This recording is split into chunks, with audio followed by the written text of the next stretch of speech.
Welcome to Biomechanics on Our Minds.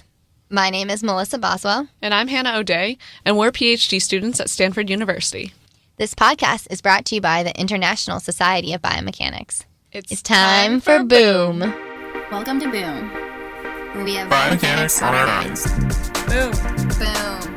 Boom, boom, boom. Boom. Welcome, everyone. We are so happy to have N'Dea Irvin-Choy on the podcast today. N'Dea is a PhD candidate at the University of Delaware, and she has an amazing blog on how to be a queen and earned a PhD, where she's just gives really amazing advice for navigating graduate school and other challenging topics, particularly to support other Black and first-generation women in science. And so thank you so much for being with us, N'Dea. Yeah, thank you for having me. I'm excited for this.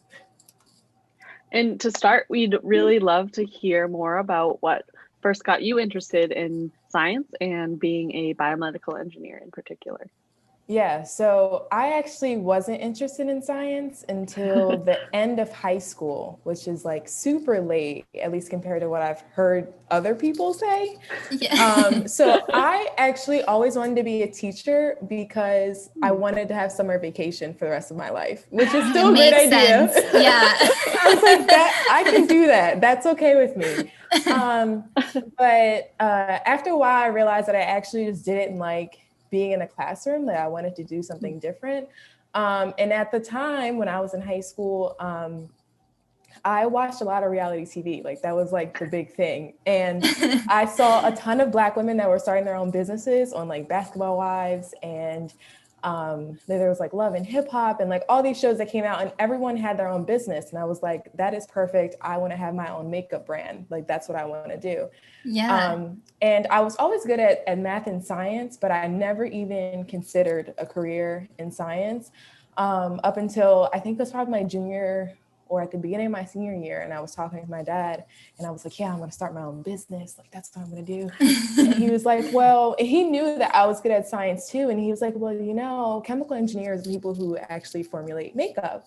And I was like, nuh-uh, no way. He was like, yeah. And I was like, okay, I'm sold. I'm going to do it.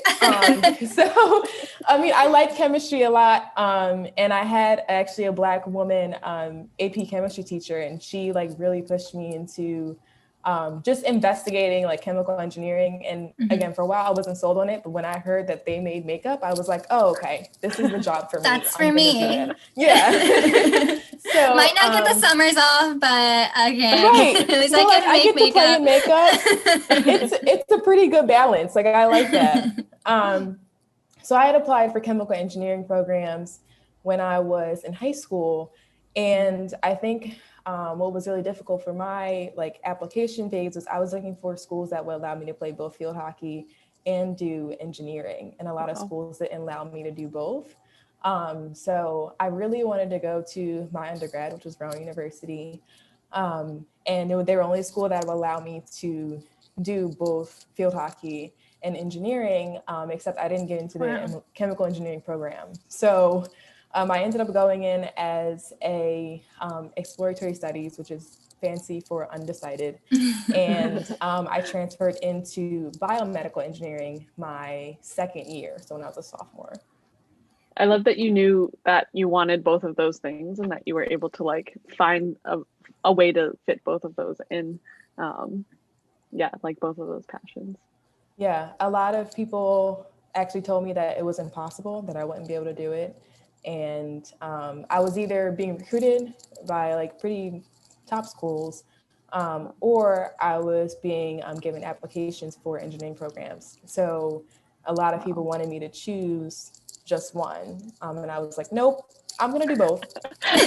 I'm going to find a place that's going to accept both. And that's what I'm going to do. So, I mean, it was difficult. They weren't lying. It was actually difficult to do both. But I made it. So yeah, it turned out well. Yeah, I love that. I feel like a lot of times too with I guess sports and engineering are probably good examples where you think of like athletes as like I don't know, that is their thing. And then with engineers, I feel like there is a very stereotypical view of what an engineer is. And a lot of times it's not like a super athlete. So it's cool to see you pursuing both of those and making that like a priority to be able to do both of them. So you transferred into biomedical engineering, and now you are a PhD candidate in biomedical engineering. And we're curious if you could tell us a little bit more about your research. It sounds super interesting. We saw on your blog that you describe it as designing nanoparticles to protect expectant mothers and their babies. Could you share a little bit more about what that entails? Yeah, so since I wrote that article, my research has kind of changed a little bit. Where now I'm focusing on treating bacterial vaginosis. So that's a common bacterial infection in the vagina. It happens in both non-pregnant and pregnant women, but it's especially dangerous for pregnant women because it can lead to other pregnancy complications. So those being either preterm birth or premature rupture of membranes, which is premature rupture of the amniotic sac. It could also lead to miscarriage or postpartum endometriosis. That's also pretty dangerous, where your uterine tissue grows outside of the uterus. So there's a lot of different, painful. Yeah, all of it pretty painful. So there's a lot of complications that come along with having that condition. But the tricky part about treating it is that, so normally they use like a cream or some type of drug administered to the woman, but when you're pregnant, you're not allowed to like be on any medications or taking any kind of drugs or anything. So it's really difficult to treat with the presence of a fetus. So what my research is focusing on is using a specific type of nanoparticles and loading drug inside them so that when we deliver them, they'll release the drug, but only to specific locations, which is where the bacteria is located. Wow, that is so impactful. I feel like that will have such an amazing direct impact. Was that a motivating factor to to have your work be translational when you were kind of thinking about what projects you want to work on? My original research, I guess, goals or projects that I wanted to work on were actually revolved around breast cancer. Because it runs in my family. So I wanted to study breast cancer in graduate school. But when I started as a first year, my advisors, I'm co-advised, so I have two advisors, but they were starting a collaboration in maternal fetal health. So they were like just kind of getting into it. And when I started reading about it, I was like, oh, this is it. Like, I want to do this. I don't want to do breast cancer stuff anymore. Like, I want to work on this. So since then, we've been working on it and trying to just make our names known in the field. So we're all pretty new to it, me especially, right? I'm new to grad school, new to academia, new to science, basically. So I didn't have any intentions of working on maternal fetal health before coming to graduate school, which is kind of a recurring theme in my career, that I didn't have any intentions of doing that. That's what ended up happening. But I really do like my research. It definitely is impactful, especially now, like with COVID and like pregnant women. And I mean, there's so many things that I want to read all the time. And I'm like, oh, I have to get in the lab though. So, but it is great. I do love the translational aspects as well too. Hopefully I'll be able to see it actually be translated in the future. Yeah, that would be amazing. And I also like the idea of making drugs more specific to the delivery location that you want to, because that's also a big concern, I think, in articles I've been reading recently about the risks of taking too many antibiotics and like having those go through your body and, just the long-term effects of those. So, so it seems really important, especially like I could imagine if I was pregnant, that would also be something that I'd really want to prioritize too. So so we love that your blog is called BME Queen, and we're wondering what it means to you to be a queen, either general or a BME queen specifically. So I guess I'll start with the name BME Queen came from biomedical engineering, but also Queen because I'm a huge Beyonce fan. I'm like Beyonce everything. When I was coming up with the name, I was like, well, it has to somehow like incorporate Beyonce in there. That makes sense. Yeah. Boom actually stands for Beyonce on our minds, but we like to pretend like it's for biomechanics. I love this podcast even more now. Thank you. But when I think about being a queen, right, like Beyonce is like, she shows up as herself, like everywhere that she goes, like is who she wants to be, like keeps part of her life private we don't really know about, but when she does show up, she shows up, right? So I think a queen is about being your authentic self in all forms, not hiding one part of yourself when you're in, in the lab or with your family or, I don't know, at the grocery store, like just being who you are and being unapologetic about it. Because I think a lot of what I've experienced thus far, or at least recently, has been me getting back in touch with the things that I liked, but I thought I shouldn't like them, or I was ashamed that I liked them, or, like didn't really feel comfortable because it wasn't like popular or it wasn't like mainstream. So now I'm just like, I'm going to be me and oh, well, y'all can hate it or you can leave it. That's it. So yeah, that's what the queen means. I think a lot of people think it has to do with, I don't know, looking a certain way or like having like the clothes to go with it or whatever. And like, no, it's just being you, whoever that is, and being you wherever you go.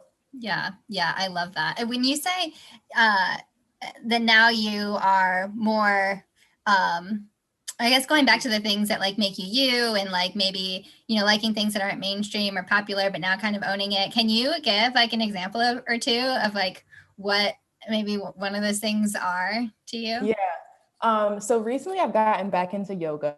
I tried doing yoga when I was actually at the start of college. And since I was an athlete, it was like, oh, athletes don't do yoga. Like, have to. And I'm like, no, I love it. Sweating. I love yoga. Yeah. And like, I mean, don't get me wrong. I will sweat when I'm doing yoga. Yeah. Like, you get certain, instructors, and it's hard. But yeah. But yeah, at a time I was like, oh, well, I'm an athlete, so I should do this. Or when I was in college and, like in the engineering building, it was like, you don't wear your athletic clothes because people are going to think of you a certain way, or, people don't. Wow. Yeah, right. So it was like, I kind of withheld myself depending on where I was. And it wasn't until I got to grad school, I was like, no one actually cares about what like, why did I think that for so long? Like, no one really cares because they're all worried about themselves. So being bothered by this, right? So, but to confirm, you don't feel like that's just a grad school thing. You think it probably started earlier? Because sometimes I feel like in grad school, like definitely no one cares.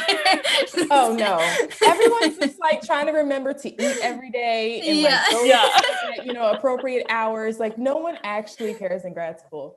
But I think definitely before, and it probably started in like, I don't know, middle school, right? Where everyone's like going through that weird puberty phase. Sounds about right. Yeah. But I didn't like get rid of that mindset until honestly, probably recently, where I was just like, I'm too tired to care anymore. No one else cares. I don't care. I'm gonna, be whoever I want to be and do whatever I want to do because it makes me happy. So. Yeah, it's funny sometimes how it's more tiring to not do all of the things that make you, right? Yes, it is quite exhausting to be someone else when really the only person I know how to be is myself. So that's the truth. We love that. And I'm wondering, like, thank you for sharing, like, also your personal experiences with that and noting this sort of transition from like how you used to think and how you're thinking now. And I've had moments of that clarity, like where I really feel like I'm being myself, or moments where I feel like, oh, like this didn't feel right, or there's some friction. I'm wondering if you've had those moments, and maybe if you have any tips for like how you kind of reset and come back to like reminding yourself how to be a queen, or just dealing with those challenges. Yeah, I think one of the things that I love to do is just be alone. And I think a lot of people are now getting a taste of that because of the pandemic, and you have to be 6 feet away and social distance, all that stuff. But my alone time is so special to me because I get to just explore like what is really going on with me, right? And that can be, through doing yoga or reading a book and, thinking like, how does what I'm reading actually affecting me? Or, how does that like change my mindset? And sometimes it's just me sitting in a room with a lit candle, with some sage, and just like being. I think a lot of times people think you have to be doing something all the time, or that you have to be like, productive and like journaling and keeping track of everything and being organized. Where most of the time I'm just sitting with my phone on do not disturb, and that is the simplest way for me to kind of just like reset and ground myself to actually like feel what I'm feeling and then decide where I want to go from there. But I think definitely do not disturb has been a lifesaver the last couple weeks or months. Actually, I like my parents will call me when I turn it off and they're like, what are you doing? And I'm like, nothing, literally nothing. Absolutely nothing, but I'm not talking to anyone. The TV's not on, my phone is in the other room. Like I am just sitting with my glass of wine and being, and that is all. And I think sometimes they think I'm actually crazy, but I'm like, no, I just need this like alone time.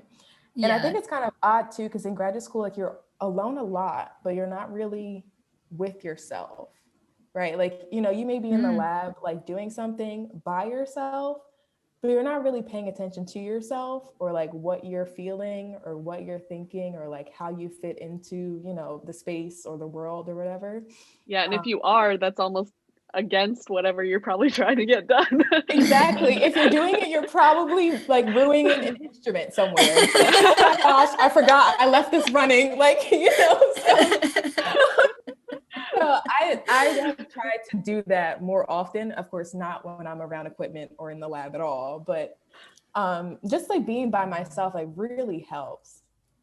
Yeah, I totally agree and really relate to that. And I also have been I charge my phone outside of my room. And then like at night, an hour or two before I go to bed and the hour or two after I wake up are both like times before I go get my phone or I put it away. And I find like that just makes a huge difference. And then those are the times that I, light a candle, do some reflecting in the morning, meditate or yoga or work out. And it's just like, it's kind of amazing. Like the second you get your phone, like how there's just so much happening with it. Like, it's kind of incredible. It's just this like small little computer. And then the second I pick it up, it's like an explosion of notifications. Yes. I have started to turn off my notifications at 10. And I'm just like, sometimes I'm actually asleep before 10. So like, that's like, yes. But when I'm not, I just turn them off or my phone automatically shuts everything off. And I am just like alone and I love it. Like since I started doing that, I'm like, this is great. Why did they not have this feature before? Like, You recently were on the podcast called Being Black with Camille Smith, and you shared your experience on what it's like to be a Black woman in engineering. And I'd highly recommend listening to it. It was such a great episode. And you're a huge advocate for first generation students in STEM. And I'm curious, what do you think have been the biggest challenges for you as a first generation Black woman in STEM? Yeah, there's quite a few, but I think the ones that come to mind first would probably be finding mentors and also just like overall representation, right? So we know that Black women make up, I think it's like less than 1% of, engineers, which is just really sad. But I think the reason why I didn't know I wanted to be a scientist until so late, and I didn't know I wanted to go to graduate school until the last minute, was because I didn't have representation, right? Like I didn't see anyone that was a scientist. I didn't see anyone that was an engineer. I saw, entrepreneurs, but I didn't see everyone else, right? So I think if I were exposed to, different mentors or just representation early on, science would have been in my mind that entire time. Like, oh, this is something I can do. These are all the, different career paths that come along with being a scientist and things like that. But I think when I got to undergrad, finding a mentor was really difficult for me because I think a lot of like my advisors or professors like didn't quite understand where I was coming from. that, you know, I was a first generation student. And I mean, I'm not asking for like a button that says that, right? But like just to acknowledge like where students come from would definitely be helpful, because for a while I wasn't comfortable telling people that I was first generation. I like hid it, and I was like, no, like I just like wouldn't talk when people talked about where their parents went to college, or like I wouldn't engage in those conversations. So when I finally did start to engage in those conversations, like, hey, I'm the first one doing it. Like, I really don't know what I'm doing, but I'm still trying to figure it out. That's when I started to find mentors that were willing to help me. But still, none of them were, you know, Black women in STEM. You know, I had my team that was behind me. I had my coaches that were so helpful. I did have a couple professors that were supportive, like throughout my field hockey journey and just like undergrad and stuff. But it definitely would have been different. And I think it would have hit me differently if I had had like a Black woman engineer or scientist that, you know, could have guided me to at least where I am now. That would have been helpful. So I think it's hard. Well, it definitely is hard. And I think other people are starting to now realize the different challenges that come along with being first generation and a Black woman in this field. So I'm wondering, like you mentioned a lot of great support that you did have, but I'm wondering how you dealt with like that sort of void, you know, that professionally, like you felt like you didn't necessarily have that representation. So just like, were there any strategies, like did you try to talk to those other people that you had support from about these things, or just how did you combat those challenges? I don't think I brought it up in terms of like, can you introduce me to a Black woman that you may know or something, right? Like, now I would be like, hey, do you know somebody? I would easily say that. But back then I definitely didn't say anything. But I did try to find mentors that like were either first generation or were from like diverse like backgrounds, or even like lived near my hometown. Like just so if they knew the name of my hometown, then I was like, okay, so can you tell me about, you know, so I'm like, oh, we understand. So that like to have those connections was helpful. But it would have been a little bit different if I did actually ask, right? Because I don't know if they do know Black women engineers or Black women scientists they could have put me in touch with. I never asked. So if you are listening, you should definitely ask, because you never know how everyone else knows. And what I'm hearing from you is it's not as like uncomfortable to ask as you might imagine in your head. Right. I think a lot of people probably like, you know, it may feel uncomfortable at first, but if it's something that you need, I mean, you have to put your needs first, or at least I put my needs first. That's what queens do. Yes. Queen tip. Yes. Let's circle back to that. You have to put your needs first and understand what you need, or, you know, what you want, what you value, and then go from there, right? So if you are afraid to ask, then maybe try to find a connection that's, you know, not necessarily first or Black women or first generation, but, you know, other connections that may lead to that down the line. Yeah, that totally makes sense. And speaking from where you are now, like you're sort of on the other side of that now. Like if someone came up and asked you, if someone came up and asked you about your experiences, like, would you be like, no, I don't want to tell you about that? Or like, right. Like, I feel like that's the fear that stops you from kind of like reaching out. So I'm interested, to just kind of hear from the other side now, like, maybe it's helpful. Now that I've been through undergrad at least, and I guess I'm not halfway through graduate school. Let's speak that into existence. It's happening. But now that I'm on the other side, I mean, one, I'm open to helping anyone who asks for help, right? I don't know if you want help unless you ask me. And there are people that will slide in my DMs and ask me, you know, what what were some things that you looked for when you were looking for graduate school? Or, you know, what were some of the programs or advisors, or how did you find this? How did you find that? I'm so open to helping people. And I encourage other people to help them as well, because even if you don't think you're that far along, you're still further along than someone that's, you know, younger than you or newer in that case. But I don't think it's weird to ask. I answer those DMs all the time, and I'm probably like too wordy in them too. Like I'll send like paragraphs. You're gonna want to sit down for this answer. Okay. I'm like, here's a voice recording. Because I don't want to write a book today. But yeah, I will do that a lot of times. That's great. Yeah, but I think what's also interesting though that I honestly didn't expect is that people that I grew up with and, you know that I'm a scientist, but don't exactly know what I do, they'll still ask me like, hey, how do I like, you know, look for grad programs, but not in science, you know, like in this other field. And I'm like, people ask me for advice? What?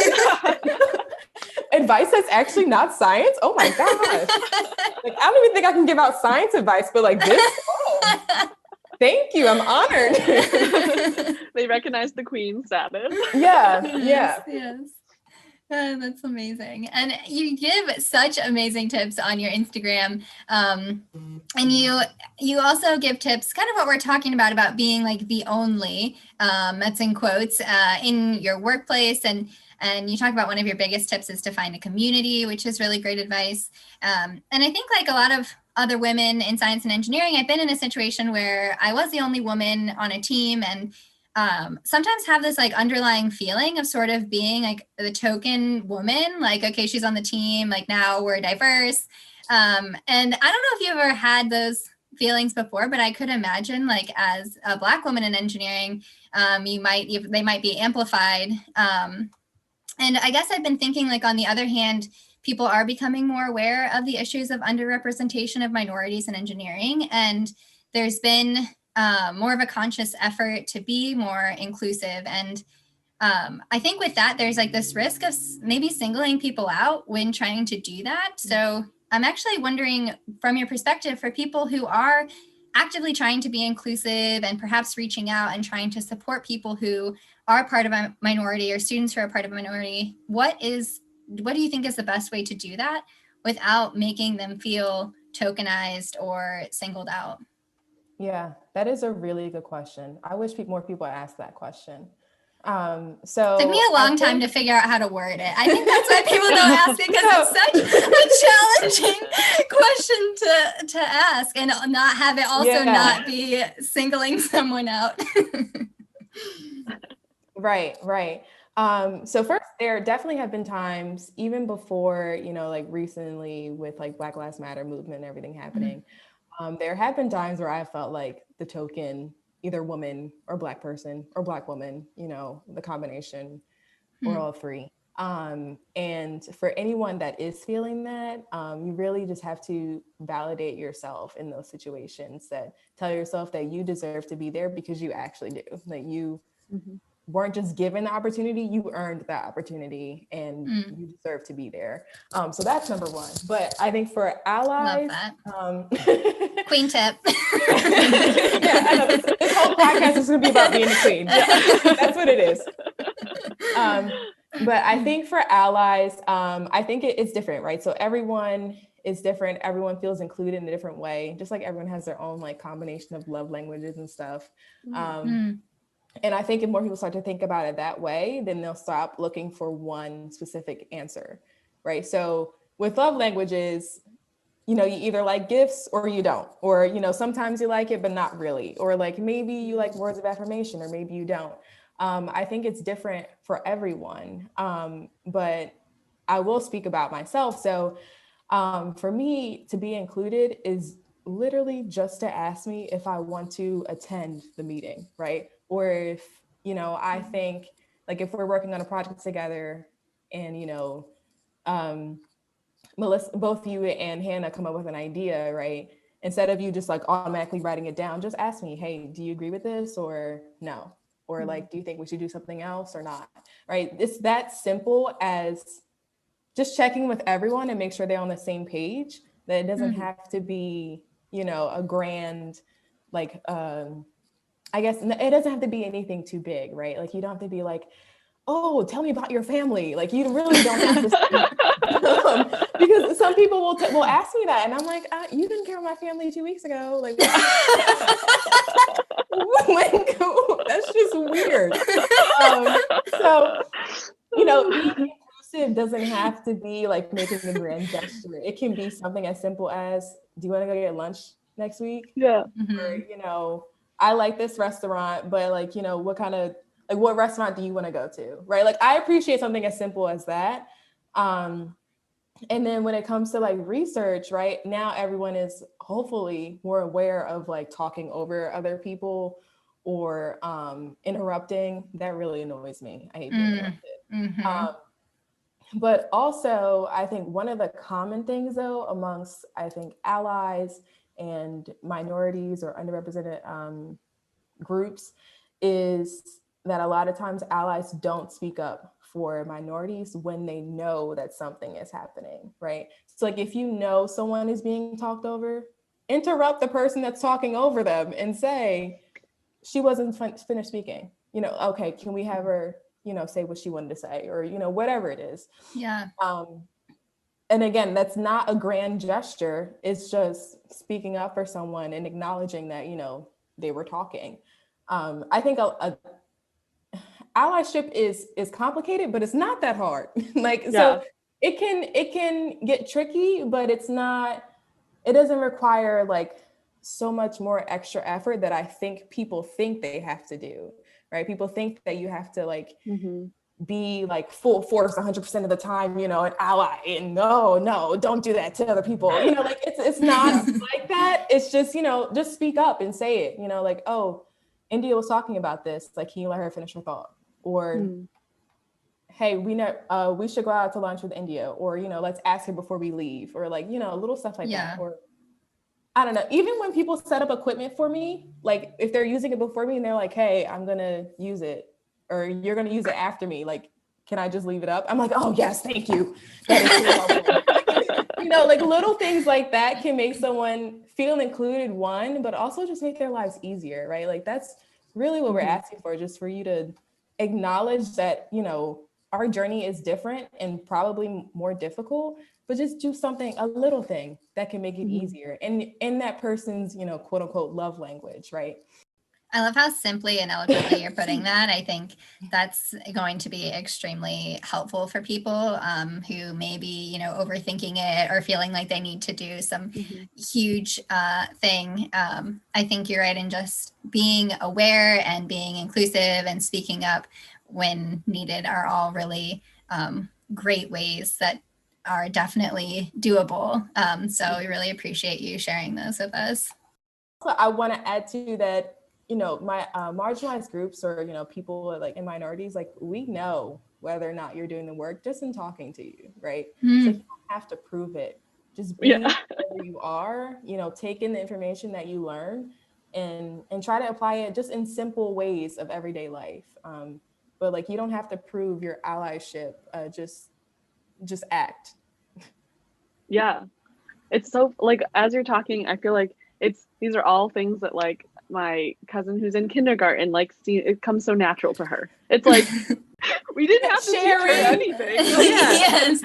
Like you just share and like you ask, oh, hi, how are you? Like, that's like, it is kind of like kindergarten knowledge. Like we are trying to go back. Yeah, people are trying to make it into like a dissertation where it's like, no, it's like very simple. I appreciate that question though. Thank you for asking that. Yeah, well, thank you for the great answer. So we have just like so enjoyed talking to you, and we've loved following you, and we're would like to share where other people can follow you. We mentioned your Instagram. You have the blog. Are there any places that people can follow what you're doing in your work? Yeah, I am Kween on Instagram. That's on my website, and also on Twitter, where sometimes I'll tweet about, I don't know, actual research stuff.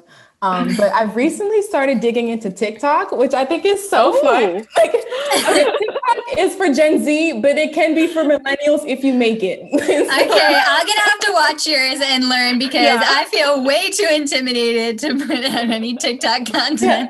I mean, okay, I'll be honest, I do feel old sometimes, but sometimes Gen Z really does make fun of millennials. And I mean, rightfully so, like we definitely deserve it. But I have been doing a series on TikTok of Black scientists and researchers that you should know. And that's been really enjoyable for me in many ways. One, because I get to talk about science, but also because I'm talking to people who don't really know about science and just like, you know, come across it on their TikTok feed. Mm-hmm.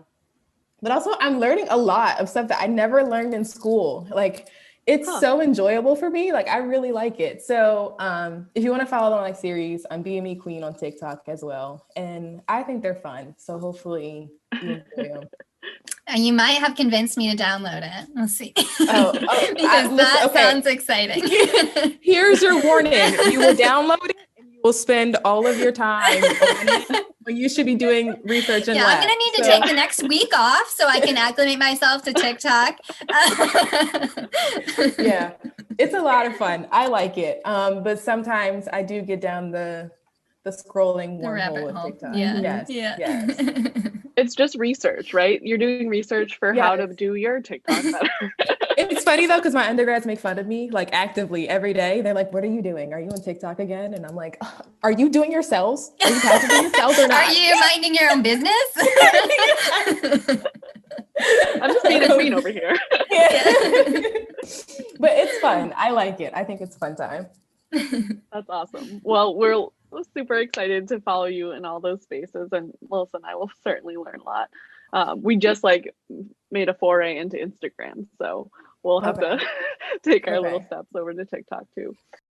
And so our last question is one of our favorites, and that's, what are you most excited about for the future of biomedical engineering and just being a queen and what that looks like in the world? Ooh. Just really light. Wow. Yeah. You know, just super short, one word answer. I guess what I like the most about biomedical engineering and what I'm really excited for would be that it's a field that is translatable, but also makes things easier for other scientists, right? So like it can be used in people and you know, everyday people, but sometimes the things that we work on just makes it easier for other scientists, which like, you know, can lead to further innovation. So I just always get excited reading the BMES like magazine, like newsletters and stuff, because it's such a widespread field, but also like it can do like anything. I don't know. I don't know if that's a good answer or not.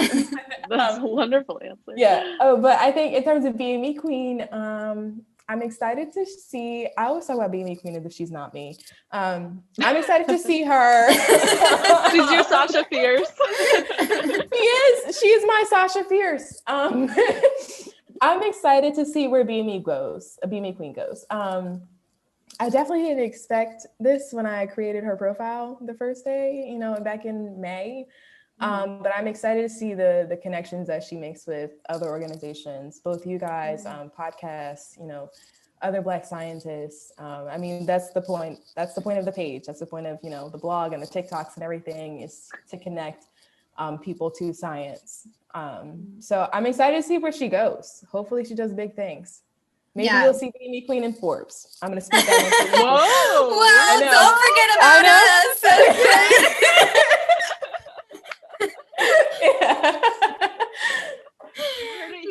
You heard it here. Yeah, you heard it here first.